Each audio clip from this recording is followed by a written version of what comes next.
Oh, well, hello there. How long have you been sitting there for? You just got here? Well, welcome to my humble off-grid forest in the snowy Canada. Since you're already here, let me just have a seat and chat with you. I think I'm in the shot. Yeah, so it's a nice day. I mean, it's a bit windy. Windy. I don't know if you can hear it. Let me. And February 22nd. And they're promising us plus temperatures in 2, 3 days, which is insane. This is insane, minus 10 or so. Never mind plus temperatures. Yeah. I'm couple of things this week. Insane. I mean, I don't know. Maybe not so insane, but the story of my life. A useless idiot agent, real estate agent, contacts me, and their whole spiel. They start the conversation nice. Oh, you have a beautiful place, and then let me sell it. Let me sell you all that stuff, and 3, 4 days of conversation, emails back and forth, and then anyway, if only I think the most amount of money any real estate agent puts into selling a house is acquiring the listing. They don't actually do any. Can I lean back here? Can you see me if I lean? No, they don't actually do any work. The most amount of work they do is at like 3 hours at the beginning just to get the listing, and then they hope that someone else will sell it or buy it. If only they would put that 3 hours of intense chasing after you into selling the property, that would be something. Might actually do some work. But no. And then this woman emails me about either buying land or leasing, or maybe the intentional community. And all good, sounds good. Non-smoker, she insists on non-smoking, and we agreed on that. And some other stuff about sustainable living and blah blah, and which is perfect. That's me. And then she said, "How much?" So I tell her how much for 3 acres, and she says, I'm looking for something affordable." So this is a pet peeve of mine. I don't haggle about anything over anything with anyone. I mean, if to someone like her, I would say, I didn't say, it was just ended it. Not after this particular, we exchanged emails a few times, and then I said, it's not going to happen. If you wouldn't go to a lawyer, a dentist, orthodontist, ophthalmologist, heck, even your grocery store, the gas station, and if you wouldn't haggle with them, what makes you think that you can come and haggle here with me? So I mentioned, okay, fine, I have neighboring, I know people that can sell you for less. It's completely different setup, not apples to apples, and obviously location. But if you don't mind more wet, if you don't mind, they both cost less. One's on wetland. The other one is you need to buy 8 acres minimum. So I guess it works out to the same price. But anyway, no. Okay, that's a no. Okay, what about lease? So I say $500 a month for this amount of land, and then if if there's no one else here yet, because I haven't opened the doors yet, for as long as there's no one else here, if we get along, go past beyond your borders, boundaries, and go and, you know, if you agree on what you're doing, like I don't want any people coming on the I don't want, like as a business venture, I don't want her to bring, you know, bus loads of people, events and all that stuff, and that's just insurance and liability for me. And then I think I see some kids going to do some sledding at my neighbor's slope. Anyway, and then so, and I said, yeah, and until other people come and want to do the same thing as you, lease some land, then you might have to scale it back and, you know, go back to maybe eventually to your own plot. And then I go on to say she has a house, like a mini house or whatever, to put down. I go, okay, fine, that's fine, but she wants internet.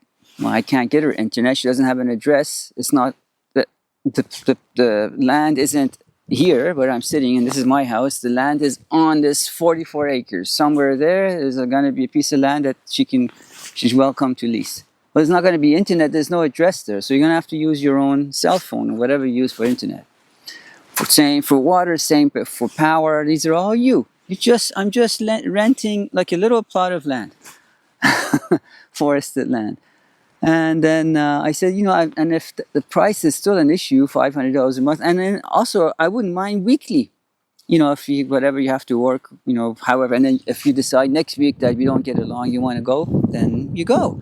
There's no obligation, there's no signed lease, there's no monthly anything. You just pay your week to week, and you can go anytime you want.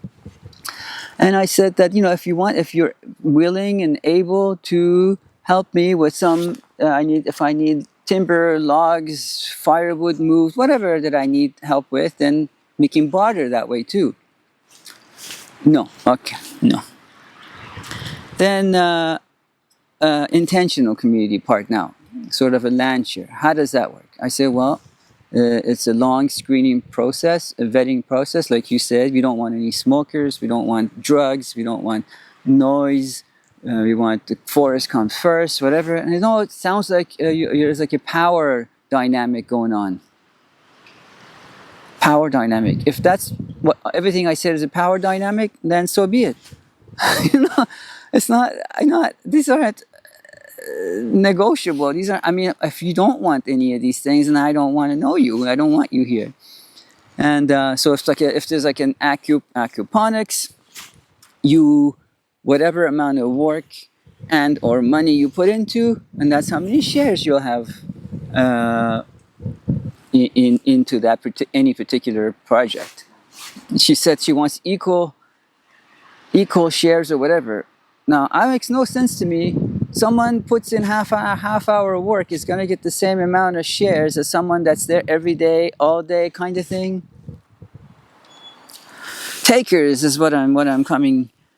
This is what I'm telling you about. Anyway, let's talk about some happy thoughts, happy things. I kind of can smell the spring. Not really it's like a different kind of moisture in the air when it's coming. When you can say in the distance, like in the light at the end of the tunnel. Even though they're saying +5 or something, that's not what the wind chill probably works out to 0 again in a 2-3 days. Still, it's not. I'm not smelling that warmth or, early spring scent.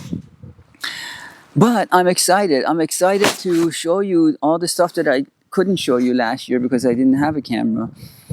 Like, sowing seeds and how for instance, like cucumbers go up how you maybe do it so they can go up this, your string, your twine, and they can go up to like 10 feet, and how you have to prune it, sort of like if you know how to do the tomatoes, have these suckers sort of this is like a V, and then one comes in the middle, starts growing. Well, you don't want that because the more of those suckers there are, the more the fruit is diluted. And I mentioned in another video about comfrey composted tea, which is good for fruiting plants like tomatoes. I just mentioned tomatoes and cucumbers or whatever. And it's important to give that. Oh, by the way, I'm not sure if I mentioned that the dilution. Once you make your composted tea, pretty much of anything, in the comfrey, I mentioned comfrey. That's nitrogen fixing. You have to dilute it 100 to 1. What that means is that for one part of that comfrey tea, composted tea, in this case, I'm just saying comfrey, but it can be nettle, and that's for leafy, like lettuce and kale and that kind of thing. So one part of that to 100 parts of water. That's how powerful this stuff is. And throughout the season, it's good to give them that once in a while, because things like, for instance, pumpkins are very hungry feeders. They need a lot of fertilization, I guess you can say. Yeah. So I mean, look at the size of a pumpkin, and the pumpkins that when you go to fairs and that, they're as big as a small car. And by the way, speaking of pumpkins, if you're planning on getting them bigger, or sort of like maybe even zucchinis for seed saving, not necessarily to eat, because you want the seeds that are in this gigantic thing as opposed to just juice, you need to put some kind of brick or branches or something, just elevate them off the soil. Because as they get bigger and bigger, they'll get heavier and heavier. They'll get flat, or then there's like the moisture that can maybe build up. I mean, we don't have that problem here, but if you do, you don't want them to be sitting on damp soil. You just lift them off the soil a little bit. I'm already excited. I'm telling you everything before I even get into the garden. That's exciting. Things like I don't know, corn. I don't know if you know, corn is a difficult thing to grow. We've tried it, some years, some success, varying degrees of success, let's just say. And corn is wind pollinated. So corn stalk goes up, and the male organ part of the corn is on top. I know, it's a man's war. And the female part of it is down, and it's not pollinated by bees or insects and that. And so that's not why you see fields and fields of cornfields when you're driving the country. That's all genetically modified stuff. They don't need nothing in the field that you see, pretty much is to that scale, needs insects. They're just engineered with the Terminator seeds. Getting off topic. So then this is a male organ, and when the wind blows, and then only then it releases its seeds.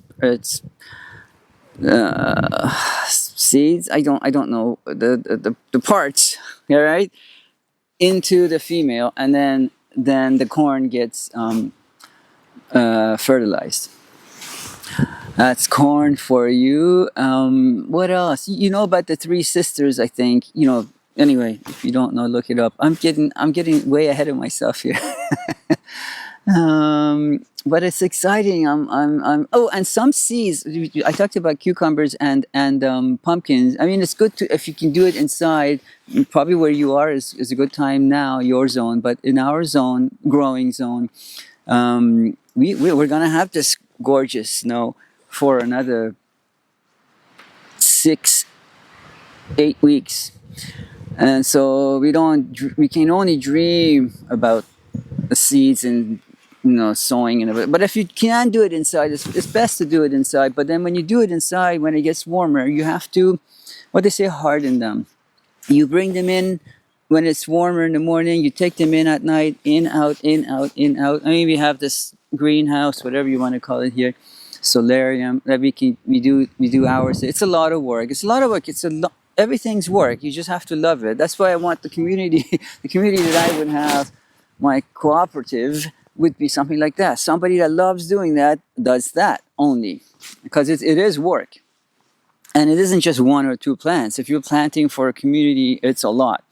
What I was trying to say earlier is that if you're planting cucumbers or pumpkins or things that have seeds like that. Can you picture a cucumber seed when you cut into it? It's like a sort of a flat, like a flat fish like this. And then, like if you look at it, if you're looking at it directly at it, it was like a knife that's a little bit bulging. And if you turn it, you'll see it will be like that. And if you look at it from the side view, it looks like that. So when you're planting your cucumber and pumpkin seeds, that kind of thing, you have to plant them into the soil. You need, I mean, you make a little. If you're planting into the even it's a little. What do you call those little? I said they're like a plug. Maybe it is a plug. It's called a plug. Anyway, when you put it in, don't put it in flat side like that, because the top water can sit on it and rot them, however number you're planting. And so if you're going through planting, these things, you're excited, you got the soil, you got the plugs ready and all that stuff. The last thing you need, and you're waiting, you're looking at it every day, grow, damn it, grow. And then meanwhile, the thing's rotting because water's sitting on it. So the way to do it is that you plant them under flats. I shouldn't say on the flat side, because you might think this is flat, but I mean like on their edge. Do you know what I mean? On the narrowest part, like that, as opposed to like that. I hope I'm even in the shot in your viewfinder. But anyway, so then the water, you see, if you're watering it from top, the water slides off of it, and whatever. Carrots need a lot of water almost daily. They don't plan on going away for vacation or even like a day trip. Especially when it's hotter. There's some years that are hotter than others. Of the 11 years, well, really 10 years, I haven't had 11 years of planting, growing. Of the 10 years that we've been growing here, growing and learning, I would say we had 2, if not 3 years of dry years, very dry, very hot, something like close to 40 degrees. And that's a lot for us. I know we're at high elevation, so we don't have a shortage of summers. Our summers are full 3 months long summers. And then we also I remember having 2, if not 3 years of wet years. And those wet years were cooler, lots of rain. And so that's, what did I say? Somewhere between 4 to 6 years of our 10 years here has been too hot, kind of hot and dry, and wet and cooler. I prefer wet and cooler, but only if you're not growing outside. If you're going inside, that's fine. You regulate the temperature. But the remaining 4 years have been nothing short of heaven. I'll describe the heaven to you in terms of both if you're growing and if you're just living somewhere. For me personally, I don't like hot temperatures. It doesn't matter if it's dry or humid. I just don't like heat like that much, especially if it's humid. But for me, if it never gets more than 25 degrees, an occasional 27 Celsius, I'm good with that. Nights, I would like a 15, 17 degrees Celsius night. We don't have air conditioning here, and we don't have even fans. And some nights on a nice summer, one of those good summer, cooler or regular, like I said, heaven-like summers, we don't even keep the windows open at night. See, the thing is that, okay, before I tell you that, let me just finish what I was saying. So the 4 years of heaven, yeah. So the temperatures it can be warm, really warm, borderline hot. So 30 degrees, maybe just some days, 32, 33. So that's hot. And yet we would have, even as it is on a regular summer, we get at least two days of rain. But in this case, you would get maybe 3 days of rain, and those 3 days will fall on nights as opposed to mornings. So it's better for the water retention. The soil can retain its water at night. And we don't have trouble with, I'll show you how blue the sky is. We don't have trouble with our air being polluted. So it's not like some places desperately need rain to clean the air, especially in the city, when we live in the city. But even, it doesn't have to be, it can be farmland, but somewhere that's polluted, the air from the city surrounding vicinity can come, or if they have forest fires nearby. They need that, but it's not. That's not why we need it. But I just love that the soil is moist enough, and it rains at night, and you get the smell of, because we're in the forest, the scent of the moss and the decaying leaves from the years before, and it was warmer in the morning and the day before, and now this rain comes, this moisture goes into it. It just smells heavenly. So those 4 years were like that, and then so lots of heat, not hot, lots of heat, and a good amount of rain, which was brilliant, not just for me, but the farmers nearby too that grow, even farm corporations. We don't have any nearby, but we do have a dairy farm and a cattle farm nearby. So they were able, they have this, one particular guy has, I think, 1,000 acres. And so instead of buying his seed, his hay and grains, they're grass fed anyway on 1,000 acres, so that's a lot of space, and so they're grass fed, but whatever he could, he would even harvest and ferment for the winter time, which is a good idea. He's Dutch. But yeah, so, and then the summers would be even 3 months. Now, of course, our summers, to grow things like hot peppers and cucumbers and melons and watermelons, whatever, you need more than 3 months. You need not necessarily more than 3 months of summer, but you need a good spring and a good fall, which of which we don't have a lot of. We have a full summer, but say like 2 months of spring. Now that the climate's changing, before it was less than two, maybe it was a month and a half. 2 months of spring, 2 months of fall, and that's not long enough of a span of time to grow melons and gorgeous things like that.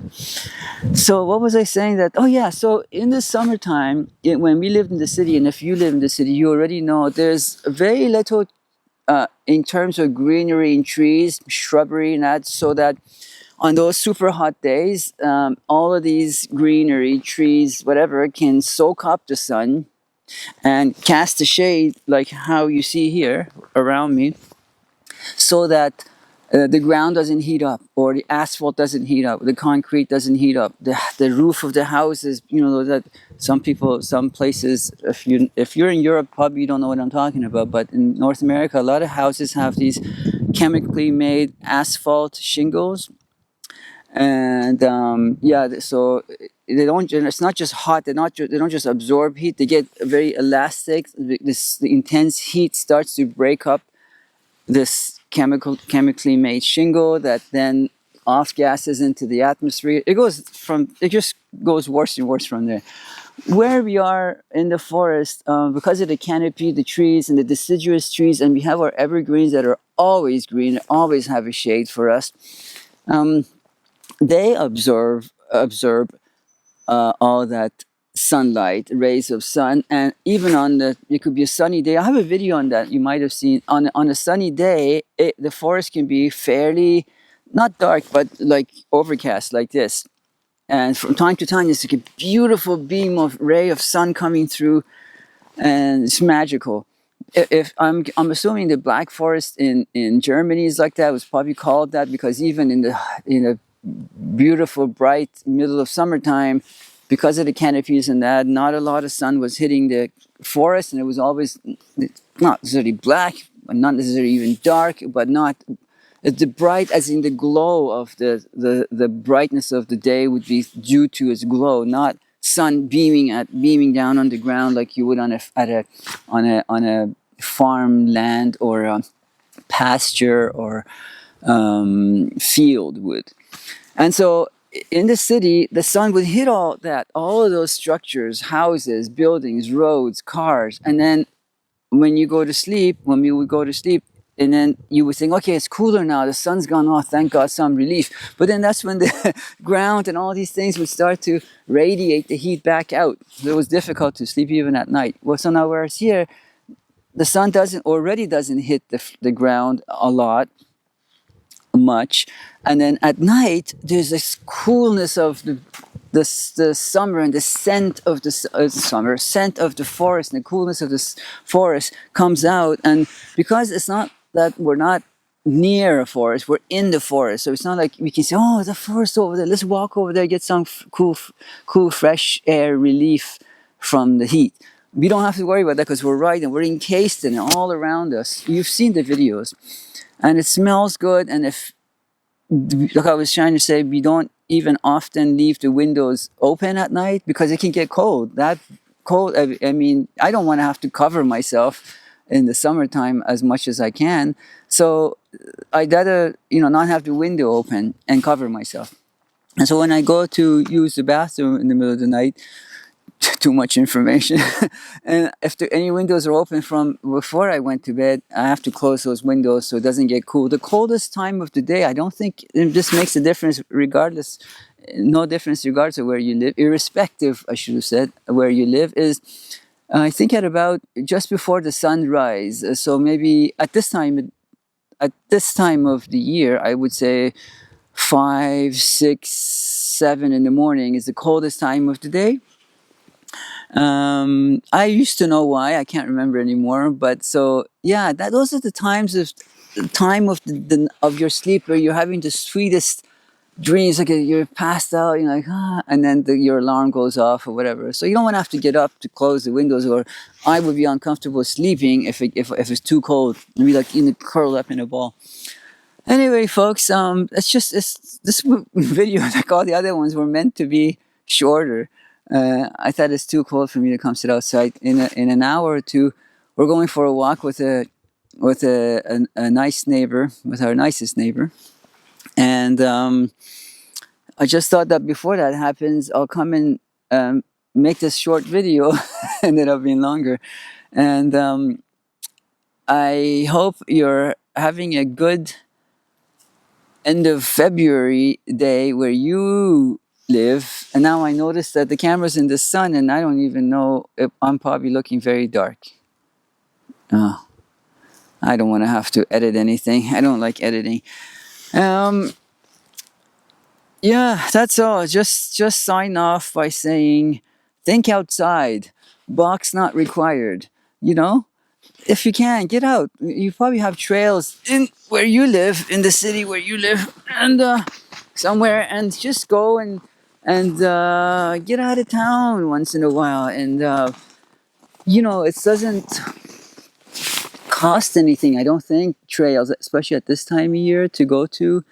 But it'll recharge your batteries, your soul, just to be outside even for an hour or so. I mean, I have that daily. Earlier I was shoveling my elderly neighbor's snow. Not an altruistic thing. She's paying me, and I need the money. And her mailbox was destroyed by the plow, and I replaced that. But I mean, what I mean is, I'm out a lot already as it is. But even though I'm out a lot, I could be out even more I would be out even more if it wasn't, if it was warmer. Like I said, in an hour or two, we're going for a hike for an hour or so. And then before the day's over. All right.